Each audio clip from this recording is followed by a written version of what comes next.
Hello guys, welcome back to our channel. Today, we are going to start our new horror story. If you like our old story, then don't forget to like and subscribe. So let's start without any further delay. This is a long story as it's been over 5 years in the making. I've actually posted this story before, but there are some really good internet sloths here on Reddit and they were able to figure out ex-beauty queen's identity and mine too. I don't really care if I give up my identity, but didn't want it to be on my actual account, so I deleted it a while back. The catalyst for me to repost it today on a throwaway is that it's cathartic. Last week yet another court date for ex-beauty queen. Stalker came and went. We've been expecting things to proceed with her entering a plea of guilty or not guilty, but no such luck. All we got was another vague reason as to why she's not ready and a new court date issued months from now. There have been many court dates since she had been arrested. It's been over 18 months since she's been arrested for her continued stalking and harassment, and she still wants to drag things on to seemingly try and stay relevant in our lives. As an aside, the amount of court resources and taxpayers' money that's wasted is actually really astounding. Anyway, on to the story. To recap, my husband dated a beauty queen title holder of a well-known pageant before me. They broke up long before we met. She was a status quo blonde, very tall and knockout in her day. In my opinion, this is somewhat important to the story, I guess, but while she was a dazzling pageant winner on the outside, on the inside, no boy, she could be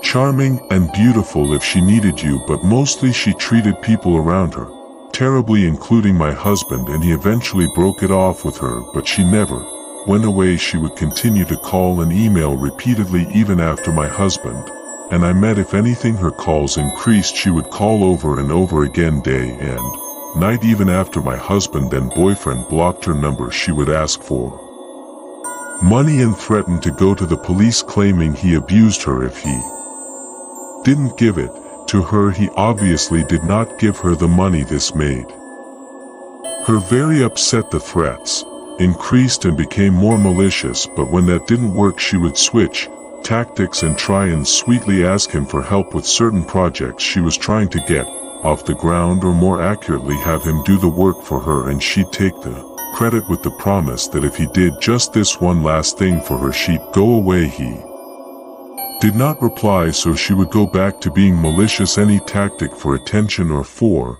what she really wanted, money. My husband was terrified because, of course, while he never did anything to her, it would be her word over his, and he was terrified of ruining his reputation and career. We unfortunately ended up at an event she also attended. She had been waiting for us to arrive and had placed herself near the entrance of the event. As we walked in, she stood across the room looking me up and down, laughing and whispering into the ear of her date, making a point to try and make me uncomfortable, but that was okay. She was easily ignored until she ambushed me as I came out of the bathroom. She had been clearly waiting for a moment I was alone. She towered over me. She is very tall. I had no intention of having it out with her, and as I hurriedly walked to find my husband, but she kept pace beside me, hunched over so she was at my eye level. I'm 5 feet 5 inches. Her head turned towards me. She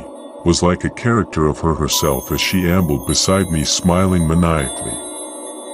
"Where's your man?" she hissed in her heavy accent. Her eyes were black. She looked like out of a Tim Burton movie, hunched over with that crazy demonic smile. "Watch your back, Pug," she added, grinning. She liked to call me names like Pug because I own pugs, and I guess she thought this was an insult. What I didn't know then was while I was in the bathroom, she had walked over to my husband and had thrown her arm around him while he was in mid-conversation with someone and introduced herself to the man he was talking to as if she and my husband were together. My husband unwrapped herself from her clutches and told her to beat it. She then began and waited for me to come out of the washroom. We stopped going to the parties. The last time we ran into her was at a funeral for a mutual friend. She followed me around at the wake as my husband's boyfriend at the time was talking to the man's widow. I was Talking to a friend and his wife, she walked right up and stood with us, joining us mid-conversation as if she were part of the group. It was unnerving but also just bizarre. It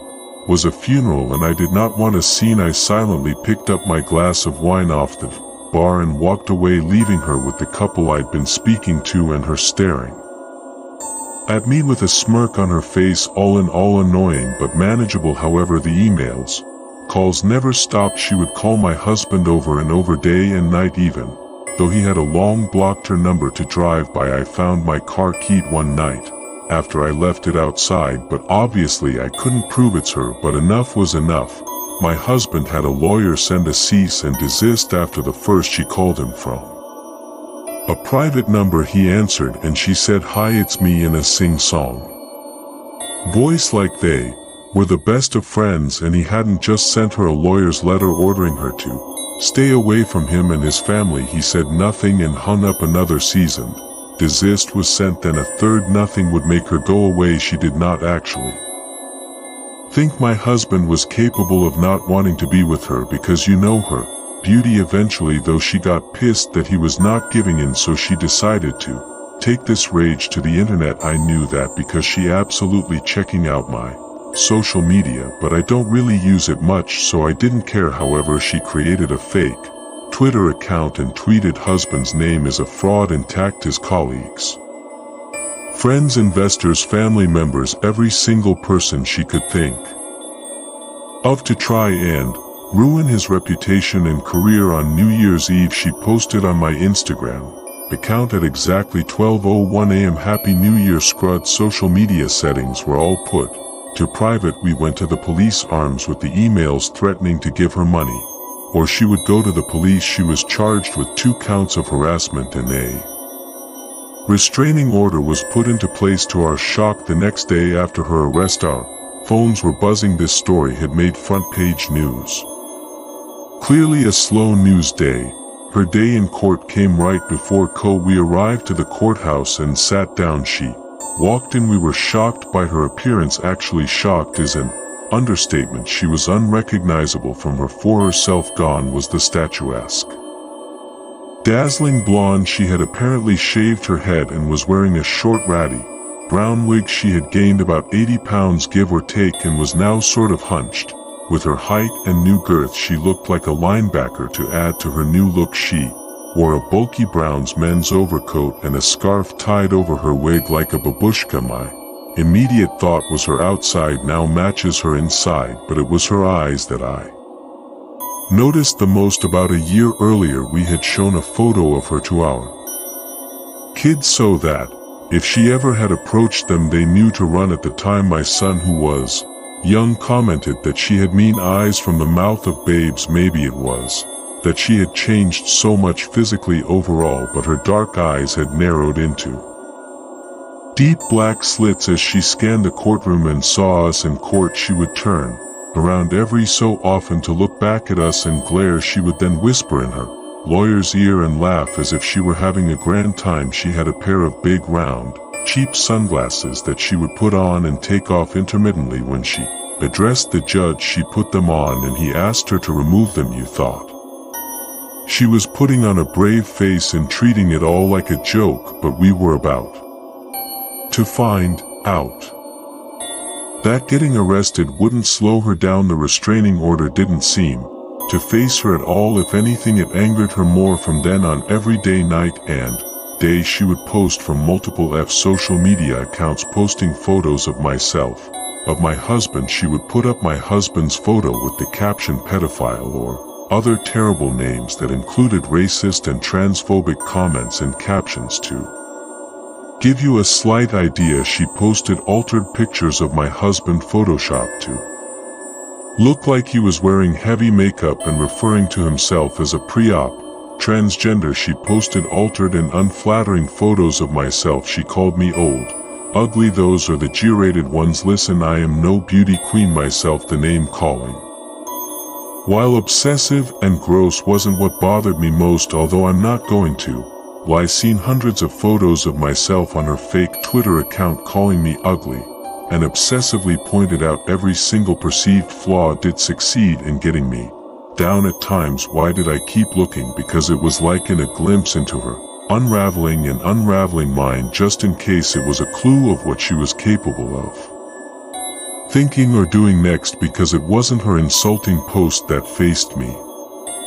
What bothered me most were the sinister captions, "Keep an eye on your kids because I'll be watching," or "Why don't you plant some flowers in your front yard," or "Be good to your kids because you never know what could happen. How's your Uber's order?" She would post pictures of me with an arrow directed to my head, which I perceived to be a gun to my head. She posted pictures of my husband's workplace, which she was not allowed to be within 2 blocks of in accordance to the restraining order, but the police said that this could just be a picture she took from the internet site she posted. Agatha Christie quotes, "Like every killer is usually someone you know well or your friend is near." Her Twitter profile banner picture was taken from a movie poster and said, "Stalker," like she was in on the joke. We called the police again, but they said there wasn't anything they could do since she didn't explicitly tag us. I took screenshots of everything. Many of her posts were nonsensical, but most were photos posted of us on this fake account, all altered with derogatory or ominous captions, but we couldn't get her shut down. I became anxious anytime my kids were outside shooting hoops in the driveway. My elderly mother wouldn't take the baby out in the stroller. She was too scared. It affected all of our lives. Life became dramatic. Ex-beauty queen would taunt us with "Catch me if you can." She posted close-ups of her dog's genitals or a piece of her dog with my name beside it, the implication obvious. It bothered me. Now she had a dog, since I don't think someone like her was capable of caring for anything living. Then the call started back up, this time to our home line. "Yes, we still have a home phone, LOL," and then a hang-up, "Cara will get you," and then weird chant-like calls as if she was reciting a spell. Sure enough, she posted photos of a pentagram and candles as some sort of altar, in the caption, "Ring ring finally."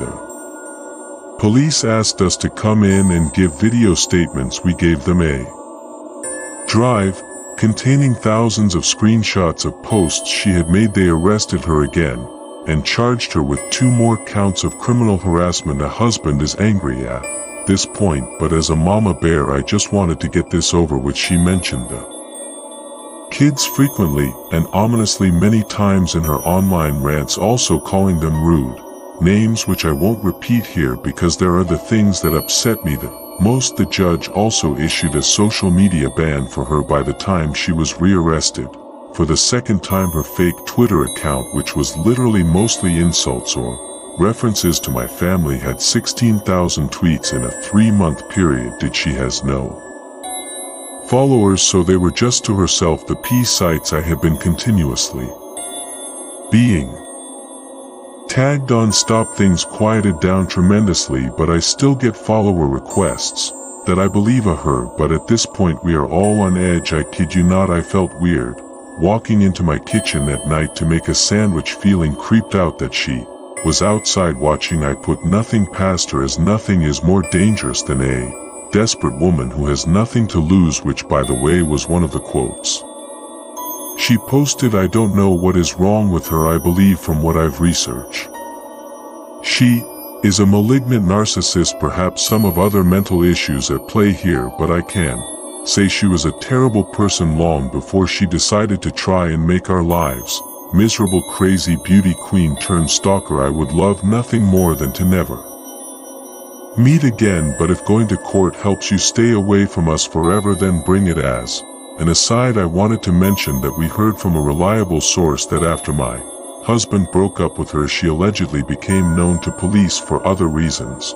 While my husband dodged a bullet regarding her threats to go to the police, saying he abused her. Apparently other men have not been so lucky, since I can't post pictures.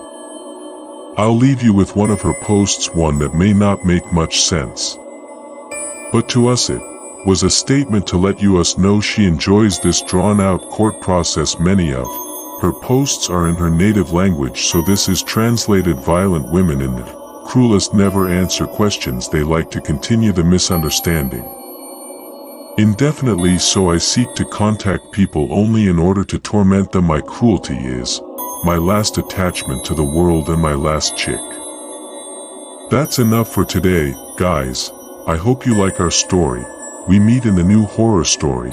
Until you like and subscribe to our channel.